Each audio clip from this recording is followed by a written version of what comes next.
ನಮಸ್ಕಾರ, ನಾನು ಡಾಕ್ಟರ್ ಚಂದನ. ಇವತ್ತು ನಾವು ಮಾತಾಡುವಂಥ ವಿಷಯ ಆ್ಯಂಟಿ ಆಕ್ಸಿಡೆಂಟ್ಸ್ ಬಗ್ಗೆ.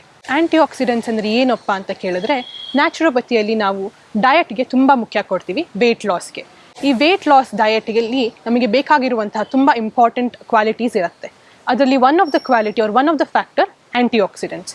ನಾವು ಯಾವಾಗ ಆ್ಯಂಟಿ ಆಕ್ಸಿಡೆಂಟ್ ರಿಚ್ ಡಯಟ್ ತಗೋತೀವೋ, ನ್ಯಾಚುರೋಪತಿ ಹೇಳುತ್ತೆ ನಾವು ಆ್ಯಂಟಿ ಆಕ್ಸಿಡೆಂಟ್ ರಿಚ್ ಡಯಟ್ ತಗೊಳ್ಳೋಗೋಸ್ಕರ ವೆಯ್ಟ್ ಲಾಸ್ ಆಗೋ ಚಾನ್ಸಸ್ ಜಾಸ್ತಿ ಅಂತ. ವೆಯ್ಟ್ ಗೇನ್ಗಿಂತ ಬಾಡಿ ಇನ್ಫ್ಲಮೇಷನ್ ಕಡಿಮೆ ಮಾಡ್ಕೊಳ್ಳುತ್ತೆ, ಮೆಟಬಾಲಿಸಮ್ ಜಾಸ್ತಿ ಮಾಡ್ಕೊಳ್ಳುತ್ತೆ. ಇಂತಹ ತುಂಬ ಫೀಚರ್ಸ್ಗಳಿಂದ ನಮಗೆ ವೆಯ್ಟ್ ಲಾಸ್ ತುಂಬ ಬೇಗ ಮತ್ತು ತುಂಬ ಕನ್ಸಿಸ್ಟೆಂಟಾಗಿ ಆಗುತ್ತೆ ಈ ಆ್ಯಂಟಿ ಆಕ್ಸಿಡೆಂಟ್ ರಿಚ್ ಫುಡ್ ತಿನ್ನೋಗೋಸ್ಕರ. ನಾವು ಆ್ಯಂಟಿ ಆಕ್ಸಿಡೆಂಟ್ಸ್ ಅಂದರೆ ಏನು, ಅದನ್ನು ಹೇಗೆ ತಿನ್ನಬೇಕು ಅಂತ ನೋಡೋಣ. ಫಸ್ಟ್, ಆ್ಯಂಟಿ ಆಕ್ಸಿಡೆಂಟ್ ಅಂದರೆ ಏನಪ್ಪ ಅಂತ.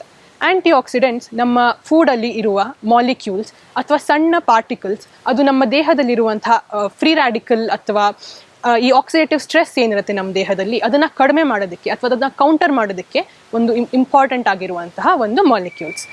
ಇದು ನಮ್ಮ ಬಾಡಿಯಲ್ಲಿ ಇನ್ಫ್ಲಮೇಷನ್ ಆದಾಗ ಅಥವಾ ನಾವು ಯಾವಾಗ ತುಂಬ ಜಾಸ್ತಿ ಸ್ಟ್ರೆಸ್ ತಗೋತೀವೋ ಆಗ ನಮ್ಮ ಬಾಡಿಯಲ್ಲಿ ಫ್ರೀ ರ್ಯಾಡಿಕಲ್ಸ್ ಜಾಸ್ತಿಯಾಗಿ ಪ್ರೊಡ್ಯೂಸ್ ಆಗುತ್ತೆ. ಫ್ರೀ ರ್ಯಾಡಿಕಲ್ಸ್ ಜಾಸ್ತಿ ಆಗ್ತಾ ಆಗ್ತಾ ನಮ್ಮ ದೇಹದಲ್ಲಿ ಇನ್ಫ್ಲಮೇಷನ್ ಜಾಸ್ತಿ ಆಗುತ್ತೆ. Inflammation leads to hormonal changes ಆಗುತ್ತೆ. ಹಾರ್ಮೋನ್ಸ್ ಚೇಂಜ್ ಆಗ್ತಾ ಆಗ್ತಾ ಬಾಡಿಯಲ್ಲಿ ಇಂಬ್ಯಾಲೆನ್ಸ್ ಕ್ರಿಯೇಟ್ ಆಗುತ್ತೆ.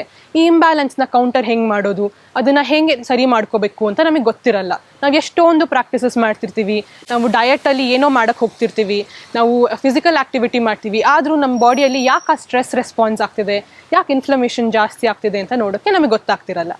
ಅದಕ್ಕೆ ಒನ್ ಇಂಪಾರ್ಟೆಂಟ್ ಫ್ಯಾಕ್ಟರ್ ನಮ್ಮ ಡಯಟಲ್ಲಿ ನ್ಯೂಟ್ರಿಷನ್ ಕಡಿಮೆ ಆಗಿರುವಂಥದ್ದು. ಯಾವ ಥರ ನ್ಯೂಟ್ರಿಷನ್, ನಮಗೆ ಬೇಕಾಗಿರುವಂತಹ ಆ್ಯಂಟಿ ಆಕ್ಸಿಡೆಂಟ್ಸ್, ವೈಟಮಿನ್ಸ್, ಮಿನರಲ್ಸ್ ಇದೆಲ್ಲ ಕಡಿಮೆ ಆಗ್ತಿರುತ್ತೆ ಡಯಟಲ್ಲಿ. ನಾವು ಆ್ಯಂಟಿ ಆಕ್ಸಿಡೆಂಟ್ಸ್ನ ಹೇಗೆ ತೊಗೋಬೇಕು ಡಯಟಲ್ಲಿ ಅಂದರೆ, ನ್ಯಾಚುರೋಪತಿಯಲ್ಲಿ ತುಂಬ ಟೆಕ್ನಿಕ್ಸ್ ಇದೆ. ಕಲರ್ಫುಲ್ ಪ್ಲೇಟ್ ಅಂತ ಹೇಳ್ತೀವಿ ಅಥವಾ ರೈನ್ಬೋ ಪ್ಲೇಟ್ ಅಂತ ಹೇಳ್ತೀವಿ. ಈ ರೈನ್ಬೋ ಪ್ಲೇಟ್ ಅಂದರೆ ಏನಪ್ಪ ಅಂದರೆ, ನಮ್ಮ ಪ್ಲೇಟಲ್ಲಿ ಎಷ್ಟಾಗುತ್ತೋ ಅಷ್ಟು ಕಲರ್ಫುಲ್ ಆಗಿ ಇರಬೇಕು. ಬರೀ ವೈಟ್ ರೈಸ್, ವೈಟ್ ರೋಟಿ, ವೈಟ್ ಕಲರ್ ಆಗಿರುವಂಥ ಶುಗರ್, ಸಾಲ್ಟ್ ಅದನ್ನೇ ಬಿಟ್ಬಿಟ್ಟು ಕಲರ್ಫುಲ್ ಯೆಲ್ಲೋ ಮ್ಯಾಂಗೋಸ್ ಇರಬಹುದು ಅಥವಾ ಜಾಕ್ ಫ್ರೂಟ್ ಇರಬಹುದು, ಥರ ಥರದ ಬೆರೀಸ್ ಇರಬಹುದು. ಈ ಬೆರೀಸ್ ನಮಗೆ ರೆಡ್ಡಲ್ಲಿ ಸಿಗುತ್ತೆ, ಬ್ಲೂ ಅಲ್ಲಿ ಸಿಗುತ್ತೆ, ಪಿಂಕ್ ಕಲರ್ ಇರಬಹುದು. ಇದನ್ನು ನಮ್ಮ ಪ್ಲೇಟ್ ನೋಡೋದಕ್ಕೂ ಚೆನ್ನಾಗಿರುತ್ತೆ. ಇದನ್ನು ತೊಗೋಬೇಕಾದ್ರೆ ತಿಂದಾಗ ನಮ್ಮ ಬಾಡಿಗೆ ಅಷ್ಟೇ ಆ್ಯಂಟಿ ಆಕ್ಸಿಡೆಂಟ್ಸ್ ಕೂಡ ಸಿಗುತ್ತೆ. ಈ ಆಕ್ಸಿಡೇಟಿವ್ ಸ್ಟ್ರೆಸ್ ಏನಾಗುತ್ತೆ ಬಾಡಿಯಲ್ಲಿ, ಸೆಲ್ಸ್ನ ಡ್ಯಾಮೇಜ್ ಮಾಡ್ಕೊಂಡು ಶುರು ಆಗುತ್ತೆ. ಪ್ರತಿ ಸೆಲ್ಲನ್ನು ಡ್ಯಾಮೇಜ್ ಆಗ್ತಾ ಆಗ್ತಾ ಆ ಸೆಲ್ಲು ಇನ್ಸುಲಿನ್ಗೆ ರೆಸ್ಪಾಂಡ್ ಆಗುವಂತಹ ಚಾನ್ಸಸ್ ಕಡಿಮೆ ಆಗುತ್ತೆ. ದೇಹದಲ್ಲಿ ಇನ್ಸುಲಿನ್ ರೆಸಿಸ್ಟಿವಿಟಿ ಜಾಸ್ತಿ ಆಗುತ್ತೆ, ಇನ್ಸುಲಿನ್ ಇನ್ಸೆನ್ಸಿಟಿವಿಟಿ ಆಗುತ್ತೆ.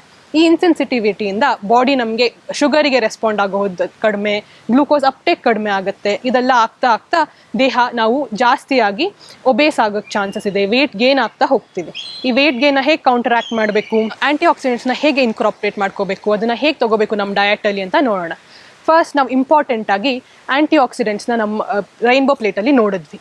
ಜೊತೆಗೆ ನಾವು ಗ್ರೀನ್ ಟೀ, ನಾವು ಯಾರು ಕಾಫಿ ಟೀ ಎಲ್ಲ ಕುಡಿತೀವೋ ಅದನ್ನು ನಾವು ಗ್ರೀನ್ ಟೀ ಅಥವಾ more healthier versions of coffee ಟೀನ ಶಿಫ್ಟ್ ಮಾಡ್ಕೋಬೇಕು.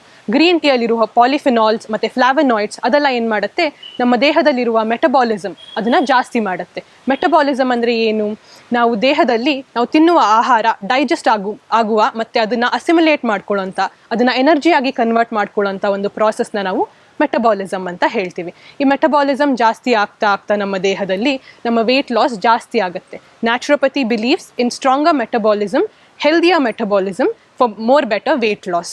ಸೊ ನಾವು ಆ್ಯಂಟಿ ಆಕ್ಸಿಡೆಂಟ್ಸ್ ತೊಗೊಂಡ್ರೆ ಈ ಪಾಲಿಫಿನಾಲ್ಸ್ ಇರಬಹುದು ಅಥವಾ ಕ್ಯಾಟಕಿನ್ಸ್ ಇರಬಹುದು ಅಥವಾ ಈ ಸಣ್ಣ ಸಣ್ಣ ಆ್ಯಂಟಿ ಆಕ್ಸಿಡೆಂಟ್ಸ್ ನಮಗೆ ದೇಹನ ರಿಪೇರ್ ಮಾಡೋದಕ್ಕೆ, ಒಳಗಿಂದ ಆ ರಿಪೇರಿಂದ ಮೋರ್ ವೆಯ್ಟ್ ಲಾಸ್ಗೆ ಪ್ರೋಗ್ರೆಸ್ ಮಾಡೋದಕ್ಕೆ ಹೆಲ್ಪ್ ಮಾಡುತ್ತೆ. ಜೊತೆಗೇನಪ್ಪ, ಈ ಡಾರ್ಕ್ ಚಾಕ್ಲೇಟ್ಸ್ 70% ಜಾಸ್ತಿ ಡಾರ್ಕ್ ಇರುವಂಥ ಕೊಕೋ ರಿಚ್ ಪ್ರಾಡಕ್ಟ್ಸ್, ಇದರಲ್ಲೂ ನಮಗೆ ತುಂಬ ಜಾಸ್ತಿ ಆಗಿರುವಂಥ ಪಾಲಿಫಿನಾಲ್ಸ್ ಸಿಗುತ್ತೆ. ಈ ಪಾಲಿಫಿನಾಲ್ಸ್ ನಮಗೆ ಮತ್ತೆ ವೆಯ್ಟ್ ಲಾಸ್ಗೆ ಅಷ್ಟೇ ಪ್ರೋಗ್ರೆಸ್ ಮಾಡೋಕ್ಕೆ ಹೆಲ್ಪ್ ಮಾಡುತ್ತೆ. ಇನ್ನು ಏನು ಮಾಡಬಹುದು, ನಾನು ರೈನ್ಬೋ ಪ್ಲೇಟ್ ಮಾಡಿಕೊಂಡೆ, ನಾನು ಈ ಡಾರ್ಕ್ ಚಾಕ್ಲೇಟ್ನ ಇನ್ಕಾರ್ಪೊರೇಟ್ ಮಾಡಿಕೊಂಡೆ, ನಾನು ಗ್ರೀನ್ ಟೀ ತೊಗೊಳಕ್ಕೆ ಶುರು ಮಾಡಿದೆ. ಇದೆಲ್ಲ ತೊಗೊಳ್ತಾ ಏನಾಗುತ್ತೆ, ನಮ್ಮ ಆ್ಯಂಟಿ ಆಕ್ಸಿಡೆಂಟ್ ರಿಚ್ ಡಯಟ್ ಇನ್ಕ್ರೀಸ್ ಆಗುತ್ತೆ. ಜೊತೆಗೆ ಏನು ಮಾಡಬಹುದು, ನಾವೆಷ್ಟು ಎಕ್ಸಸೈಸ್ ಮಾಡ್ತೀವಿ, ಆಚೆ ಎಷ್ಟು ಹೋಗ್ತೀವಿ ನಾವು, ಅದರಿಂದ ನಮ್ಮ ಬಾಡಿ ಅಷ್ಟೇ ನಮ್ಮ ಆ್ಯಂಟಿ ಆಕ್ಸಿಡೆಂಟ್ಸ್ಗೆ ರಿಯಾಕ್ಟ್ ಆಗೋದಕ್ಕೆ ಹೆಲ್ಪ್ ಮಾಡುತ್ತೆ. ಒಂದೇ ಕಡೆ ರೂಮಲ್ಲಿ ಕೂತ್ಕೊಂಡು ನಮ್ಮ ಬಾಡಿಗೆ ಸ್ಟ್ರೆಸ್ ಮಾಡ್ಕೊಳ್ಳೋ ಬದಲು ಆಚೆ ಒಂದ್ಸಲಿ ಪಾರ್ಕಿಗೆ ಹೋಗೋದು, ಓಡಾಡೋದು ಅದೆಲ್ಲ ಮಾಡ್ತಾ ಮಾಡ್ತಾ ಬಾಡಿ ತನ್ನಕ್ಕೆ ತಾನೇ ಆ್ಯಂಟಿ ಆಕ್ಸಿಡೆಂಟ್ಸ್ನ ಪ್ರಿಪೇರ್ ಮಾಡೋಕ್ಕೆ ಶುರು ಮಾಡುತ್ತೆ. ದೇಹದಲ್ಲಿ ಆಗ್ತಿರುವಂಥ ಆಕ್ಸಿಡೇಟಿವ್ ಸ್ಟ್ರೆಸ್ಗೆ ರೆಸ್ಪಾಂಡ್ ಮಾಡಿ ದೇಹ ಅಷ್ಟೇ ವೆಯ್ಟ್ ಲಾಸ್ ಕಡೆಗೆ ಮುಂದುವರಿತೀವಿ ನಾವು. ನಾವು ಎಷ್ಟು ರಿಯಾಕ್ಟ್ ಮಾಡ್ತೀವಿ, ಎಷ್ಟು ನಾವು ಫಿಸಿಕಲಿ ಆ್ಯಕ್ಟಿವ್ ಇರ್ತೀವಿ, ನಮ್ಮ ಡಯಟ್ ಎಷ್ಟು towards natural food more than the process food ಇರುತ್ತೋ ಅಷ್ಟು ನಮ್ಮ ವೆಯ್ಟ್ ಲಾಸ್ಗೆ ಜಾಸ್ತಿ ಪ್ರೋತ್ಸಾಹನೇ ಆಗುತ್ತೆ. ನ್ಯಾಚುರಲ್ ಫುಡಲ್ಲಿ ಏನಿರಬಹುದು, ಫ್ರೂಟ್ಸ್ ಇರುತ್ತೆ, ರಾ ವೆಜಿಟಬಲ್ಸ್ ಇರುತ್ತೆ. ಈ ಫ್ರೂಟ್ಸ್ ಆ್ಯಂಡ್ ರಾ ವೆಜಿಟಬಲ್ಸಲ್ಲಿ ಆ್ಯಂಟಿ ಆಕ್ಸಿಡೆಂಟ್ಸ್ ಜೊತೆಗೆ ಫೈಬರ್ ರಿಚ್ ಪ್ರಾಡಕ್ಟ್ಸು ಇರುತ್ತೆ. ಈ ಫೈಬರ್ ಕಂಟೆಂಟಿಂದ ದೇಹದಲ್ಲಿ ಅಷ್ಟೇ bulk of the food increase ಆಗುತ್ತೆ. ಅವಾಗ ನಮಗೆ ಸಟೈಟಿ ಅನ್ನೋ ಫೀಲಿಂಗ್ ಇನ್ಕ್ರೀಸ್ ಆಗುತ್ತೆ. ನಮ್ಗೆ ಯಾವಾಗ ಹೊಟ್ಟೆ ತುಂಬಿದೆ ಅಂತ ಅನ್ಸುತ್ತೋ ಆಗ ನಾವು ತಿನ್ನೋದನ್ನು ಕಡಿಮೆ ಮಾಡ್ತೀವಿ.